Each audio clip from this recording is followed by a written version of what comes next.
How do you turn casual listeners into a loyal community that truly supports your podcast? That's what we're getting into today. Stick around. Welcome back to As It Relates to Podcasting. My name is Simona, and I'm really excited to be here with you today to talk about the power of community. That's what today's episode is all about, is building your community. But not only that, building a community that is loyal and that lasts.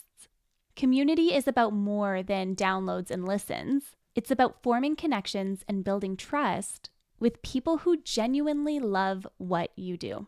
And with my new course that's launching on Black Friday, I'll be diving even deeper into the strategies to help you grow and support your own community. Not only that, it'll help you grow your podcast and build it out even stronger in a very meaningful way. So everyone always talks about how they want to build a community around your show, build a community around your course, about your program, your business, your book, whatever it is that you're putting out there, build that community. And all of that is really great, but I really want you to think about what is your strategy and what does your engagement actually look like? What is that thing that makes someone not just a loyal listener, but an actual fan of what you do, publish, create, and launch?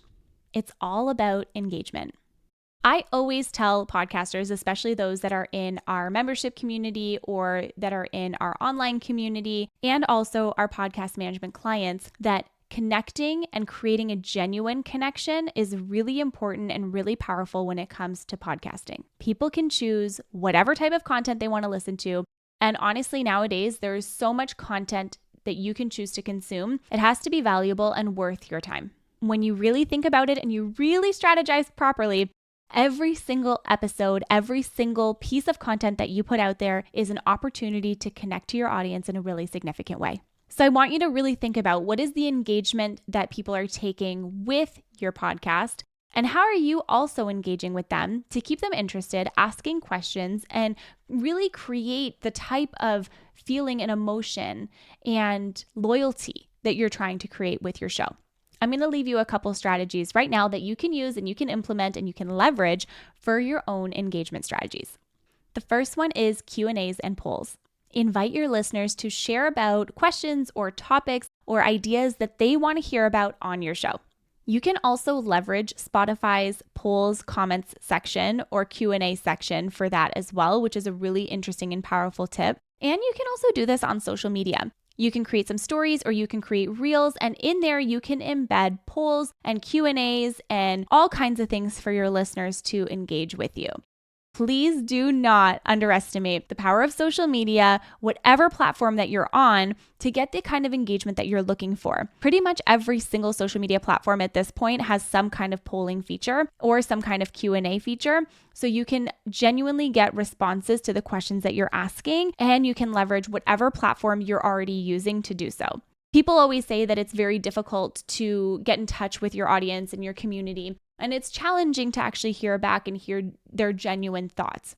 It can be, and also it's not just about the one-way communication that's done through a podcast. We really want to create that two-way communication and that two-way engagement, which you can achieve by asking your audience questions and have them answer on social media. And then you know who's answering and you can see who's responding, so you can actually start conversations with them in your DMs.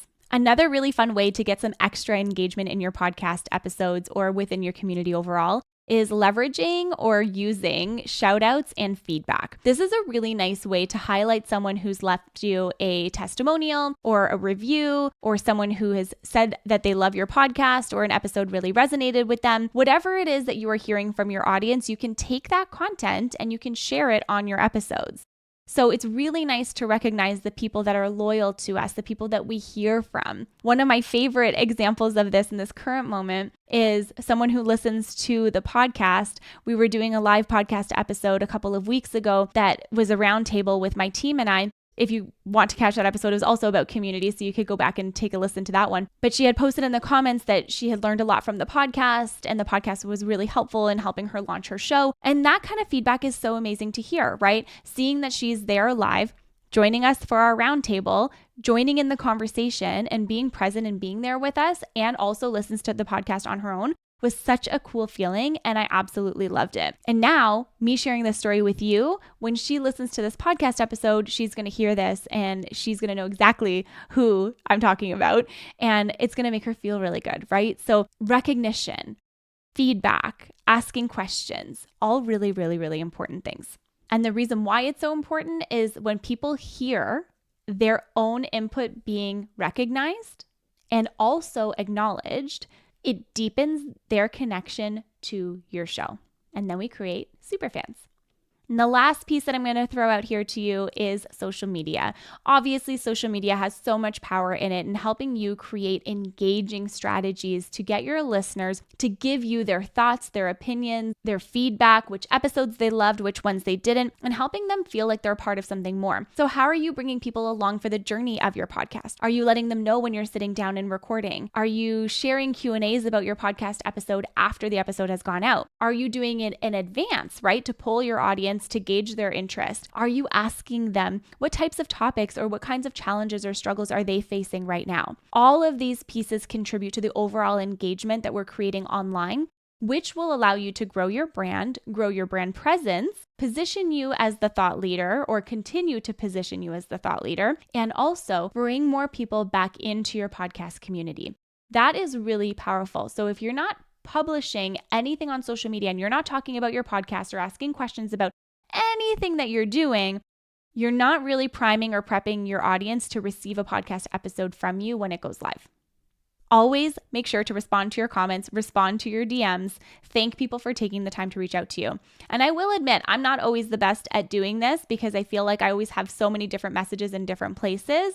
But that said, when it does come to the podcast, I always make sure that I'm thanking people and taking the genuine time to connect and to ask them what their thoughts are of the podcast, what their thoughts are of the episodes, and what do they want to learn next so that I can continue to create content that will help in the way that they want to be helped.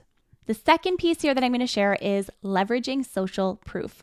Social proof is all about showing your new listeners that people already trust and enjoy your show. A few different ways of leveraging social proof are sharing things like testimonials, listener feedback, replies to your stories on social media, emails that you may have received from someone about your podcast episode.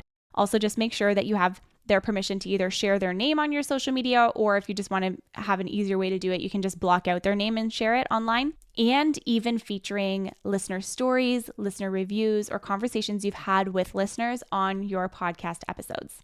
I remember when I started Happiness Happens, and even all of the years that I've been doing that podcast, every single time that I get to hear from a listener and hear how a podcast episode has impacted them, or how it's shifted their perspective, or how they've reframed what they were thinking and how they felt about themselves after listening to a podcast episode, that is so powerful. And it's just such an incredible feeling to read that kind of feedback and to hear that kind of message from the people that you're trying to communicate with. It is such an incredible feeling to hear that. And so every single time I hear from a podcast listener, I just feel so proud and so grateful that people take the time to listen to the content. But not only that, take the time to send me a message afterwards. So if you're listening to this right now and this is actually helping you, please send me a message because I would really love to hear from you. The last piece I'm going to share with you today is creating exclusive community spaces. This is another really powerful way that you can create that sense of community and foster that sense of community by creating exclusive spaces where your listeners can connect, share information, ask questions, share stories, and even share details of their life that maybe they don't really share with anybody else. It's a way that they can connect with you and also connect with other people on a deeper level. You can set this up on a Facebook group, a private Facebook group. You can also do this on Discord, or even a member-only forum, something like Circle, for example. These spaces offer your listener a direct line to you and also a place where they feel seen, heard, understood, and cared for. That is creating a space where they belong. Let me give you an example of a private group. So I've seen creators or podcasters create a private Facebook group or a Patreon channel even, where they're putting exclusive behind-the-scenes content, extra Q&A, maybe there's some specific merch that they're selling behind the scenes, and also even access to early episodes. You can do so much within your private community. This is creating like an insiders only area for your podcast, for your community, for your listeners, and for your audience, which makes them feel so special. And on that note, I will share we do have a Discord channel for our agency, but also has so many incredible podcasters in there. So please check the episode notes below for the link so you can join us. And also, it's one thing to have these different communities, but it's a whole other thing to get engagement going in these communities. That can be a big challenge. And building a community does take effort, it takes dedication, and it takes you showing up and asking questions and engaging with other people for them to feel comfortable enough to start to engage with you. But if you can do it right and you can do it intentionally and you can create that sense of community and that sense of belonging, listeners will get to know each other and form their own smaller community within the larger community and ask questions and build relationships and be guests on each other's podcasts and all of the above. Or those are the things rather that happen within our community that I absolutely love and that I'm so grateful for. If you liked these tips today, my podcast growth kit is completely filled with them, and I cannot wait for you to get your hands on it on Black Friday. For now, please sign up to our page below to be on the wait list so that you don't miss it when it comes. And if you have any questions about this specifically, feel free to join us over on Discord so we can answer all of your questions and you can join our community and we can get to know you better through there, help you with your podcast wherever you are, whether it's in your launch phase, your growth phase, or your monetization phase. I will see you on the next one.